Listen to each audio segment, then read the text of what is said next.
3. And guess what, y'all? It's another edition of what? Conversation with Cornelius. And we're trying to determine a name for the podcast that she will be the executive producer on. The lovely NIcole Bailey. Welcome back, NIcole. How art thou? I am good. Good. I see you're not in your work attire, and that might be a whole different conversation as we move forward on today's conversation. But talk to me, and I will play our introduction.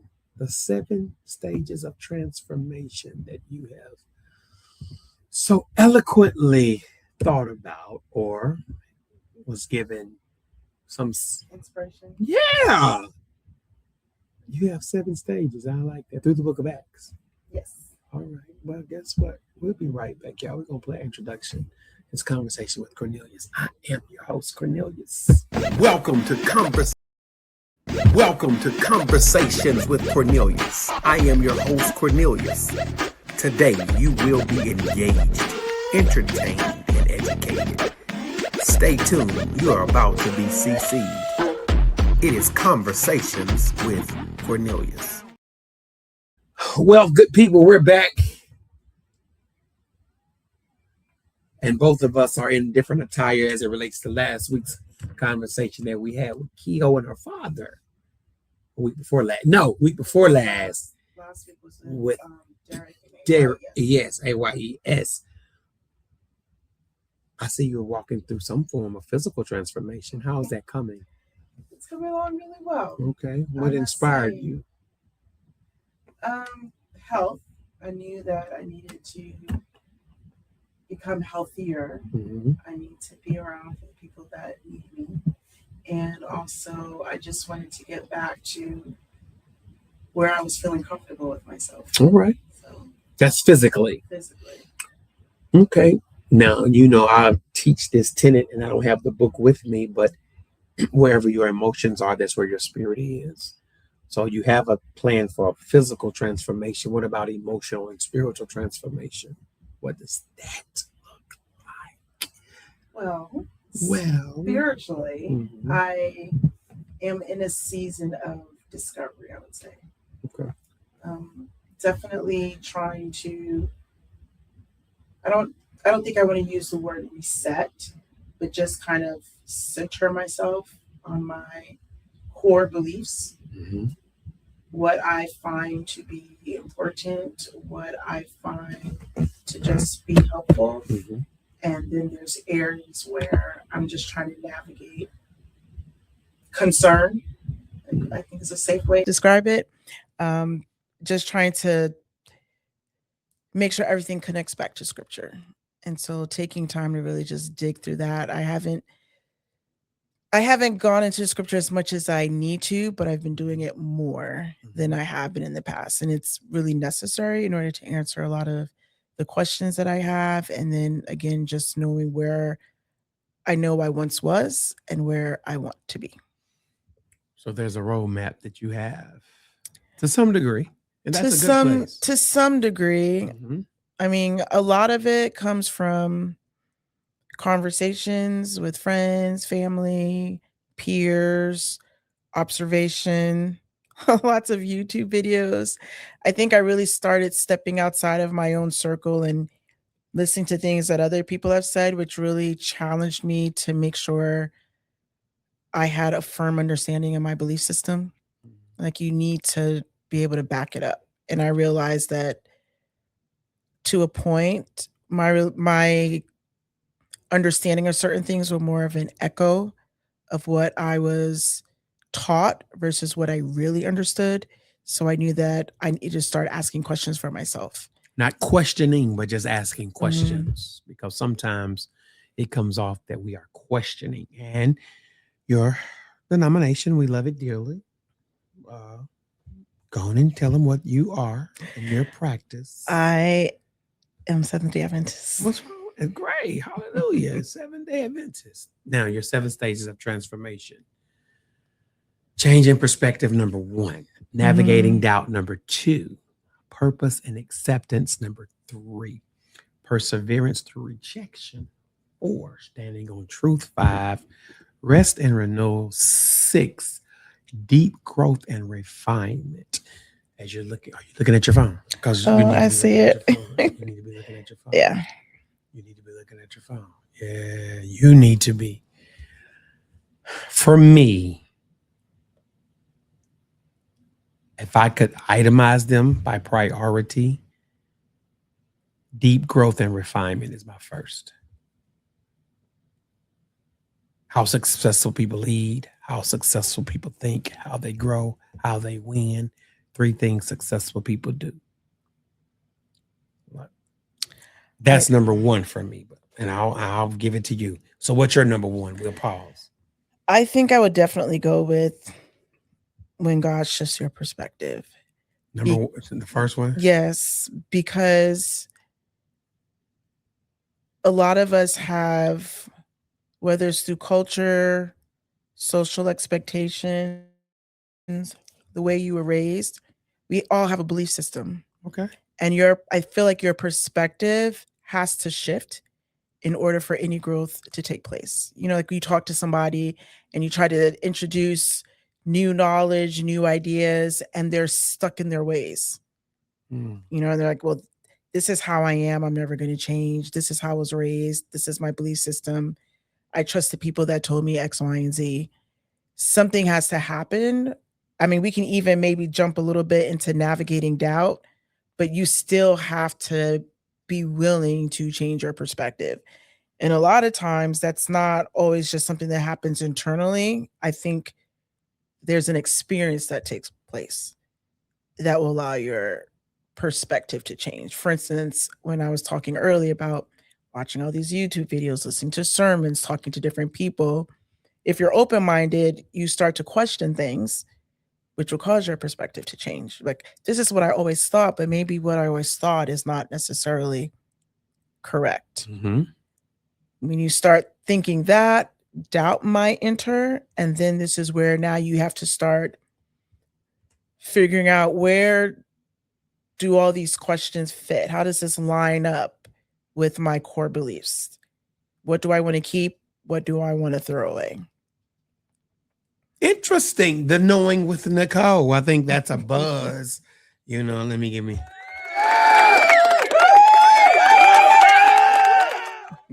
So you chose change in perspective. I'm going with deep growth and refinement. My number 2 would be purpose and acceptance. With, I guess, can I say, I will say it this way, with the opportunity for elevation or different seats, opportunities to serve from different seats, comes from purpose. Had I not been given the grace to be so purposeful, there's a great possibility I would not even be a candidate for the seat. And I sat in seats now that I did not previously sit in because of purpose for me.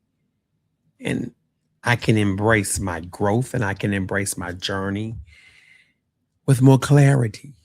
You know, What allowed you to be able to acknowledge your purpose? Because I think it was in the first podcast when you were talking about, for instance, with you in ministry, you were running from that.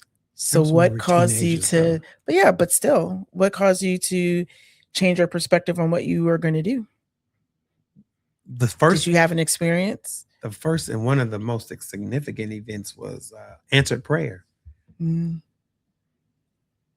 Just answered prayer. God, bargaining with him. And in the bargaining, he answered it. I don't have to bargain anymore. I'm in a space now. I've bargained enough. It's a knowing. It's an intuitive knowing now that, hey, this is really it. You don't have to speak from heaven to sound like Charleston Hester in the 10 Commandments movie. You don't have to make the stop sign fall down and do the Running Man in the Cabbage Patch. I'm not going to ask God to do the ridiculous when it's an intuitive thing, self-awareness. It's transformation is taking place. So that's how, that change in perspective happened for me. It was through purpose and acceptance. So I'm accepting this opportunity to serve. I accept this opportunity to serve. I accept this opportunity to serve.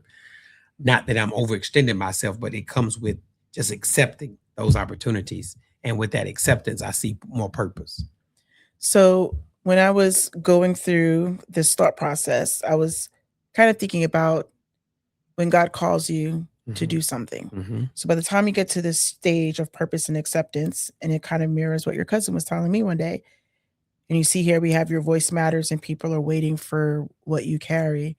I think it's really important for us to think about the people that are waiting for what God has given us to share. Okay. Do you understand what I'm saying? And I know even though I say it, there are still areas that I struggle in.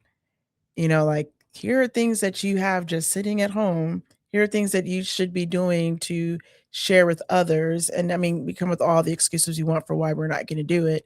But at the end of the day, there are people that are waiting for the assignment that God has given to us. But I keep going back to those prior steps. There are, I think it's important for those first two steps to take place, because if a person doesn't want what it is that God has called them to do, they're just going to stay on that track or run from it.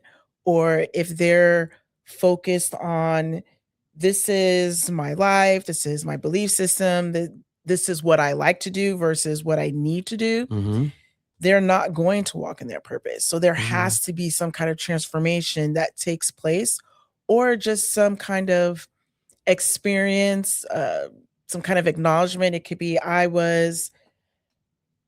saw something, like think of an advocate. Why is a person so invested in advocating for whatever that particular interest is? The homeless. Mental health. A person may have never cared about the homeless population, period, but maybe an encounter took place that changed their perspective, and now they're like, this is something really important. I engaged with an individual, or engaged with an organization, and now I feel like this is that thing that I'm supposed to be doing. Had that experience not taken place, and you just walked up to them and say, hey, I really feel like you should do X, Y, and Z. This is important. Yeah, I don't have anything to do with that. And so I don't think that change in perspective always comes just from you talking to someone.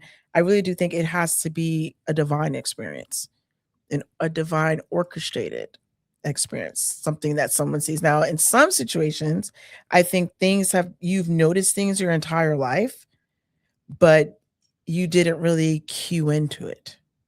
Does that make sense? Like, were there moments when you were growing up where you might, now looking back, I know I should have been a pastor.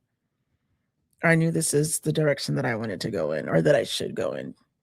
Did you have those? Of course. I've always been the person to pull us together, good, bad, or indifferent. I was always considered in my peer group the guy who could. I couldn't do it all, didn't want to do it all, but I was a great encourager. Always have been, always will be. So therefore, from this 7th, 8th, 9th, 10th grade, okay, I understand my assignment.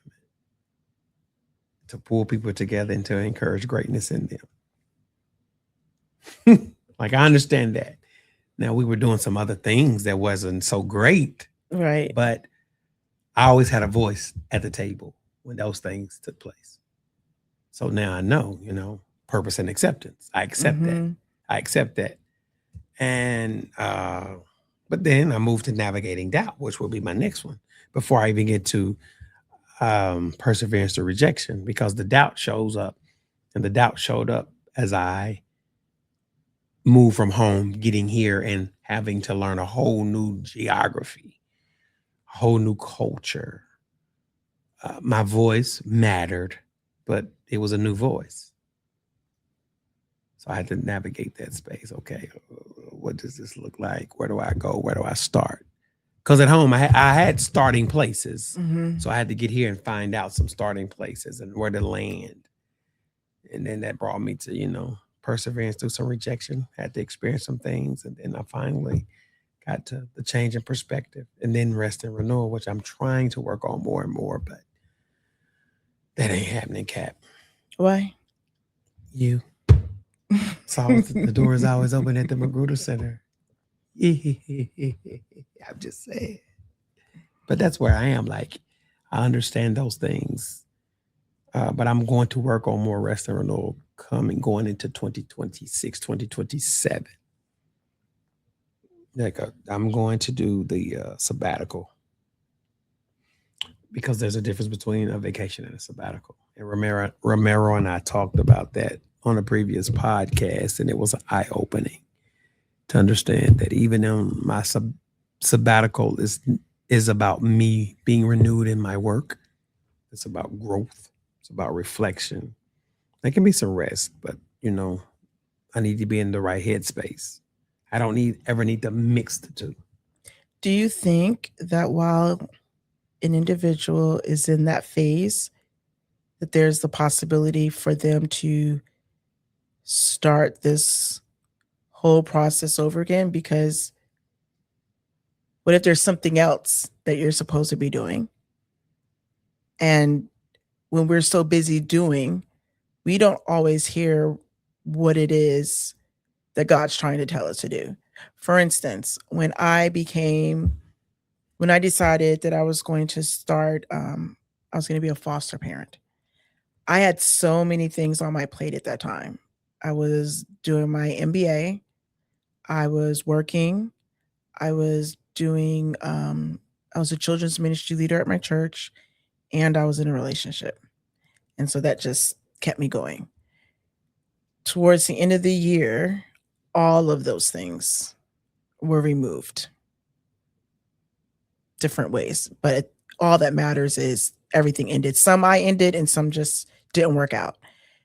And I honestly believe that it was because all those things were taken off my plate that I was able to sit down and really have a conversation with God about what my next steps were. I was doing God's work, but so busy doing it that I really wouldn't have had the time to hear him talking to me. And whenever I tell people about my whole process to parenthood, I always say I honestly believe that God had to remove everything for me so that we can just sit down and listen, that I would have no distractions. And sometimes even doing his work, I think, could be a distraction. We can be so busy doing good, but we're not as connected as we need to be. What? Interesting. There were two sisters in the Bible, Mary and Martha. Mm-hmm. You do remember that. And I think you and I both have experienced that in ministry. For me, manhood. For you, now motherhood. Mm-hmm. The busyness of this. There's always another way to do it. There's always another way to see it. There's always another way to show it. There's always another way when it comes to ministry. Mm-hmm. The door is always opening and closing. So you can't get in the busyness of ministry and lose focus, lose his voice.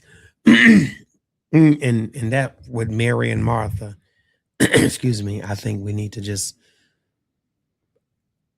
hold our pen on that.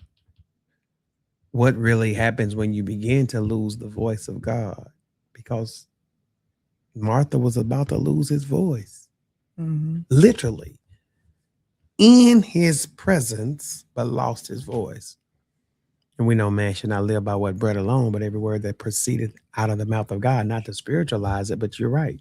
Some of the things had to happen in your life. So guess what? You had to navigate those things, and then you got to a place of, your perspective being changed.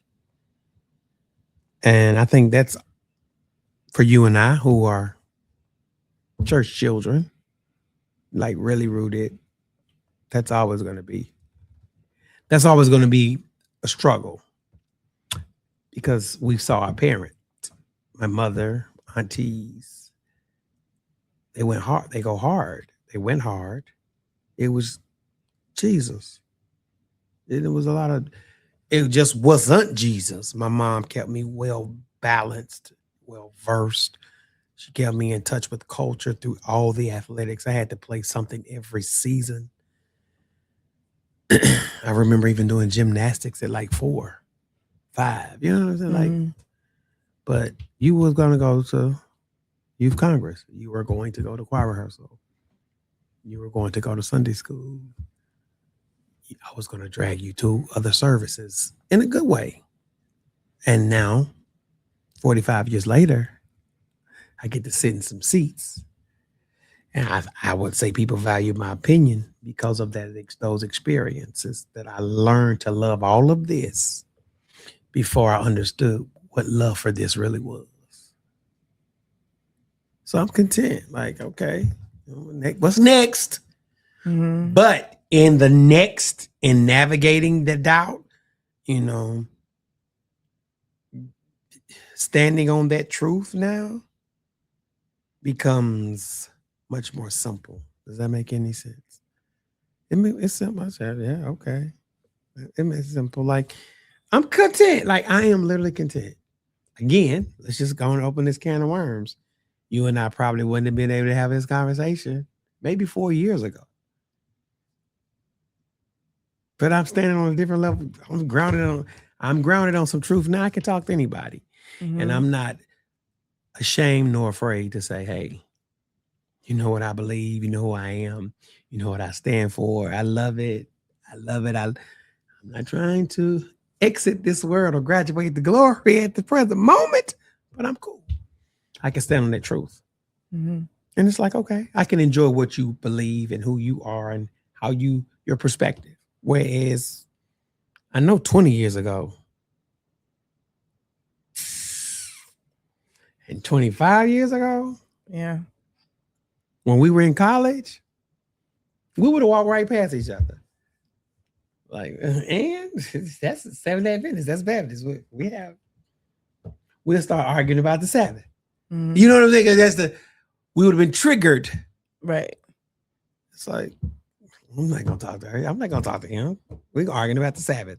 And your feet would have been in the stocks. Sabbath is Friday from 6 to Saturday at 6, you know? Mhm. So I'm in a different space. Even with that, like I can enjoy that. I really can. But then it changed my perspective. So that brings me to the last point. My perspective has changed, even how I become a relational. I mean, I enjoy who you are, the space that you're in, how you have to navigate spaces for so many resources and be resourceful.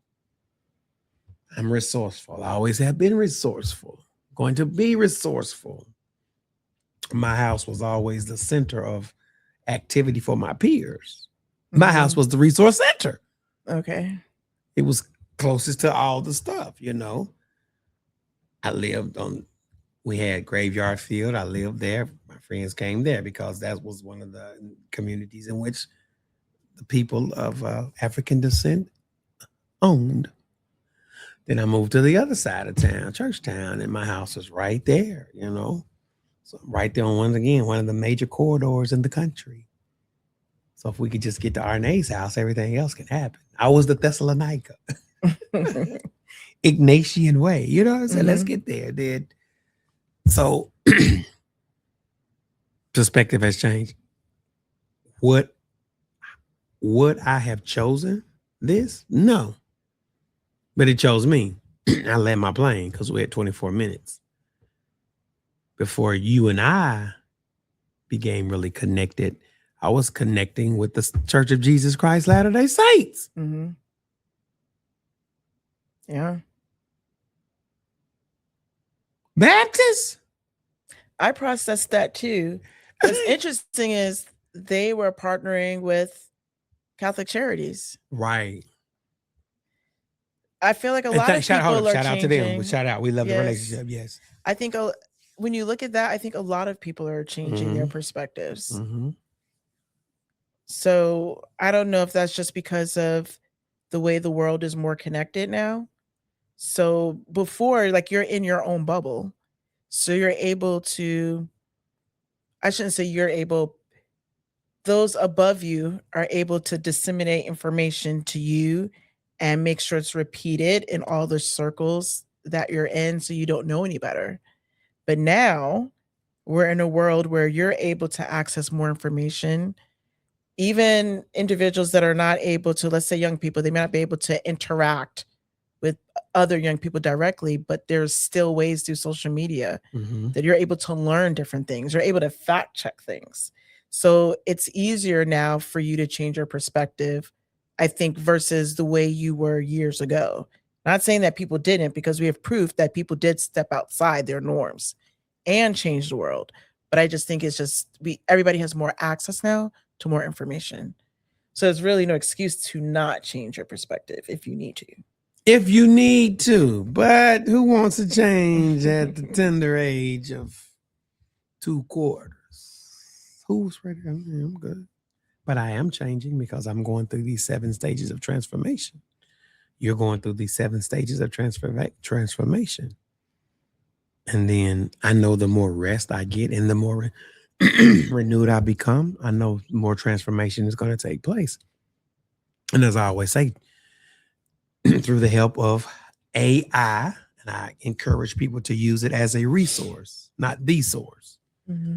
Transformation takes place in 3 areas: your perspective, your behavior, and your self-awareness.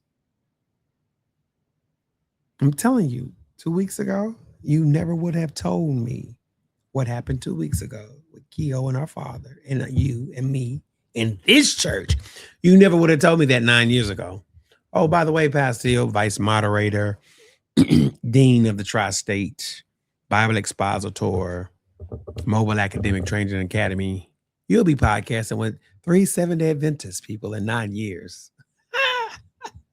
I would have literally and blown it off and podcasting in a way that would truly be transformational and inspirational.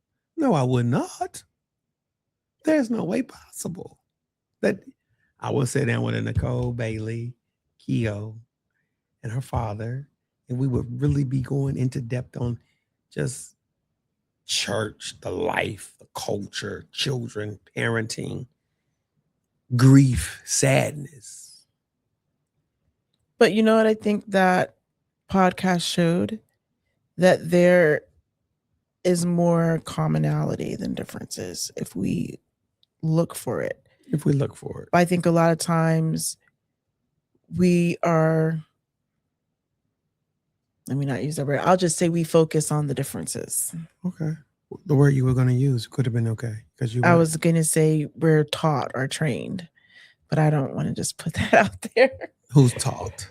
All of us. Think about it. Like, more so you than I. More so you than I. I'm not even going to respond to that. Why not? But if you just think about it, like if you think about it denomination wise, everyone has their set beliefs and you're just like, this is it. There's no room for error and no room to embrace anything else. I don't think so. I mean, it's like, it's almost like when you say, oh, you can say hi to those people, you can play with those people, but don't bring them home. You know what I mean? It's like that. Right. But now, hey, I'm content. And we have the same pains, we have the same issues, we have the same struggles, we have the same sorrows. We have the same tribulation. So 9 years later, here I'm sitting with you, we're putting content together, talking about transformation, and then you have a book that you're going to drop. You're going to do this. We're going to make this some type of curriculum. You like writing you still like writing curriculum? I do. Do you have the time? Well, that's the thing. I mean, Maria Salome. I love writing it. It's just a matter of having the time to do it. I have started embracing AI, which makes it so much easier. I can just talk it out. I still correct AI consistently, which is probably why it takes me longer, but I want it the way I want it. But it's easier. It moves much faster. So yeah. I have a lot of curriculums just sitting there, just waiting to put together. So that's why the one we're talking about, purpose, and acceptance. There are people waiting for you. That's what I have to keep reminding myself. Somebody's waiting on what you Yes. have. And Lord, show me my audience. Mhm. Show me the audience that's waiting on me. And maybe, okay, Lord, in this walk, let me become more aware of those audiences that waiting on me. And guess what? Through rejection, I'll find another audience. Mhm. Through perseverance, I'll find that audience. I will keep finding that audience, even though it might not be the grandiose stage. You know, you and I came up, church changed overnight. We went from very relational mom and pop style churches, family run churches, to the mega church. We were that first generation, Mhm. and we saw it take off. So everything with us was mega. Going to the mega church, the mega conferences. And then we realized, well, those type of churches are only going to be in those certain cities. Mhm. You need to have 3, 4, 5, 6 million people for those things to happen. And sometimes in the 90s and 2000s, we wasn't factoring that in. It's like, okay. And then the energy of those places are totally different. It is. You know what I'm saying? So, and then the dynamics and the pull of that stuff is different. Loved it. Honor it. But now it's like, Lord, I don't know if my personality, I can't pastor 2,000 people because I want to go to the ball game. I want to go to graduation. I want to be there when your second cousin, second far removed birthday child has a second birthday. I just want to come do. Mhm. So I'm not saying he won't give me that, but that's. But do you think that you would have to be as involved in a mega church as you would a smaller church? And I say that only because I've heard. I'll think of. I have one church in particular in my head, and maybe it's not a mega church, but what stood out to me, it was individuals. It's like a documentary. They had left this particular church, and they were saying you don't even get to see the pastor like ever. But I So want to you be see seen. exactly. I So wanna- I'm so I don't saying know. I you wanna may know not church- be as busy as you think because you might be more far removed That's than not you me. are in a smaller church. I want a high five. Tristan, how was you and Miss Nancy, your 4th grade teacher, what's going on? Mhm. That's me. So luckily, Mhm. that has its advantages. I see most of the time I see my members before they see me because I'm hollering at them. Mhm. I want to show it where you are. I want to be where you are. And that's what I saw. So that's what I know initially. I don't know just coming to the office and sitting and having meetings all day. I'm knowing that now. And then I was a school teacher, so I need to touch people, and I still have to touch people, and I want to touch people. And now it's like, that's what I want to do. That's what I'm going to do. That's who I am. That's what I like. That's what I love. And I'm content. I'm content. Like, I am so content. The fanfare. Mhm. I like fanfare too, but some of the fanfare that I've seen and the celebrityism of whatever you want to call it, because I want to go sit down at Jason's Deli. I want to go to Chipotle and holler and talk to somebody. Those individuals who have that level of responsibility don't have that freedom. You don't get to see them out. I want to go to the mall and walk. NIcole, my mind is fried. I'm better off. Let's go to the mall and walk for 2 hours and work on these grants and do this. Those pastors don't get that luxury. And I do. And I love it. I'm going to NIcole, let's go to the ball game. Meet me at the golf club. Meet me at Top Golf. You don't have that. So listen, you who have it, love it. I love what I do. This is my audience. And I'm content. So hey, I'm content. And it's changed my perspective because I learned this. And there's no big or little, but to whom much is given, much is required. So I'm going to throw another curveball at you. We had 34 minutes. Okay. You don't even have to post this if you want. No, you had 34 minutes. with everything that you're doing now, right? Yes. And I'm saying this for the benefit of a person that might be in the valley of decision. You're doing what you love, Mm-hmm. right? When I first started putting this together, as you know, was thinking about Acts, right? Mm-hmm. And we were talking about Saul. Saul thought he was doing what he needed to do. Mm-hmm. And then God's like, no, I need to show you a different way. Mm-hmm. So let's say, for whatever reason, God came to you and said, I need you to pastor a megachurch. Do you think that you'd be able to shift to something that he's asking you to do that's completely different and something that you don't really desire? Yeah, I would be able to shift. The shift would be, I would be able to shift because I'm doing some things now that in the organization that is, I'm delegating more. So then maybe this wasn't a good example because it kind of aligns, I guess, with what you're doing and what you like to do. But so I guess really I'm just thinking about a person that's like really mega, set when in you what say they're mega, doing. When you say mega, like what, 2,000? Yeah. Anything that you think, whatever you classify as this is too much. I guess the root of what I'm saying is what happens when you're doing that thing that you're like, this is what God has called me to do. And then he comes and says, yeah, but now I want you to do something different. How do you make that shift? You continue to walk and you continue to go through 7 stages of transformation, if you ask me. But what would you say to the person that I guess would be navigating doubt? Because there's a lot of people, like, even if the signs are there, they're like, no. What is on the back? What's on the cheat sheet? Where it says navigating doubt. What's under navigating doubt? I closed it. Why? Open it back up. Because we were at time. Yeah, look at you. Open it back up. So when you get to that phase of navigating doubt, these are some of the things that just happen. Mm-hmm. Because I mean, this is real. This is what happens in everyday life. It's not so easy as saying, "Oh, I'm going to be transformed," or "I'm going to do this new thing," and I'm just going to follow these steps like real life. No, I don't have it. Moses. Did he not navigate doubt? He had to navigate a lot. Okay, so he had to give up a lot. So, but here's the thing: continue to fall back in love with your word, because you just said it earlier. Ignoring the voice of God in your busyness. Well, navigating doubt initially was when others question your transformation. Yeah, it's okay, right? Because Moses, you gonna treat me like you? We saw you avenge.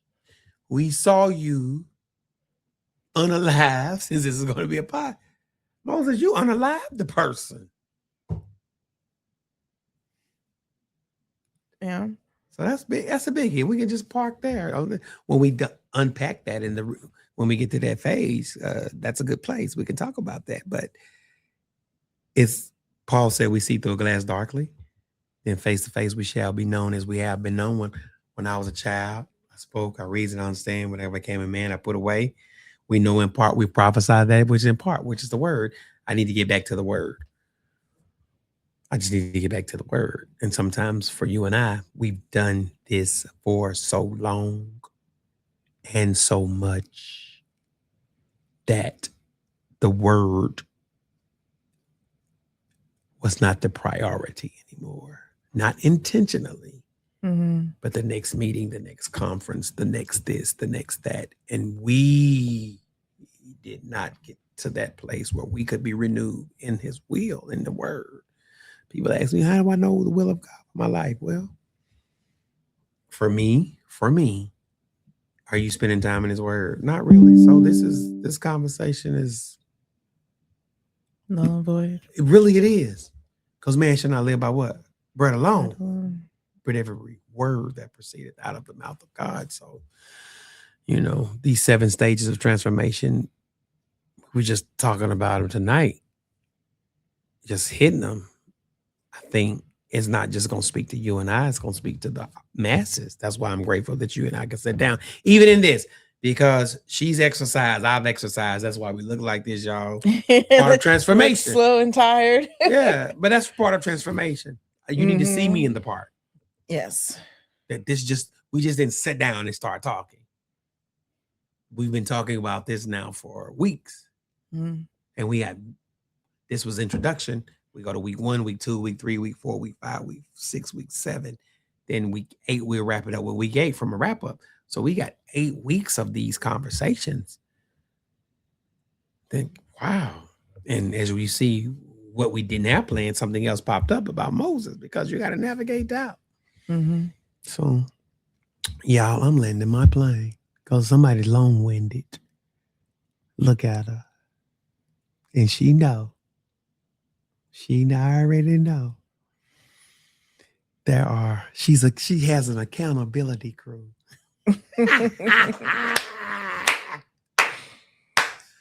What's your last say before we go?